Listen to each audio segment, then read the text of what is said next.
اللہ کے رسول صلی اللہ علیہ وسلم نے ایک دعا سکھائی ہے انسان کو پریشانی میں، سٹریس میں، اضطراب کی حالت میں پڑھنے کے لیے نا ایک دعا ہے جو سکھائی ہے، جو اللہ کے رسول سخت پریشانی ہوتی تھی نا پڑھتے تھے. لا الہ الا اللہ العظیم الحلیم، لا الہ الا اللہ رب العرش العظیم، لا الہ الا اللہ رب السماوات ورب الارض رب العرش الکریم. لا الہ الا اللہ، اللہ کے سوا کوئی معبود نہیں. العظیم الحلیم، جو بڑی عظمتوں والا، بڑے حلم والا. لا الہ الا اللہ رب العرش العظیم، وہ اللہ ہے جو عرش عظیم کا رب ہے. رب العرش العظیم بھی کہا اور آخر میں پھر کہا رب العرش الکریم. رب العرش العظیم عرش کی عظمت ہے، رب العرش الکریم عرش کریم کا، بڑی عزتوں والے عرش کا مالک ہے. تو کیا انسان کو تصور آتا جب وہ یہ دعا پڑھ لیتا ہے؟ میری اس چھوٹی سی دنیا کے اندر ایک نہ نظر آنے والا میں اور میرے سے متعلقہ چھوٹے سے مسائل، اس رب کے لیے جو عظیم الحلیم ہے، رب العرش العظیم ہے، رب السماوات و رب العرش الکریم ہے، میرے مسائل کی کوئی حیثیت ہے اس کے سامنے؟ وہ حل کرنے چاہے تو ایک کلمہ کن اس کی طرف سے صادر ہوگا اور میری جملہ مسائل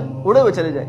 وہ دینے پر آئے گا، ساری دنیا مخالفت میں کھڑی ہو جائے، کائنات پوری ایک سائیڈ پہ ہو جائے، اللہ رب العزت کی طرف سے عطا آ جائے تو کوئی روک نہیں سکتا. اللہ رب العزت روک دے، کل کائنات میرے ساتھ کھڑی ہو جائے، میرا کوئی فائدہ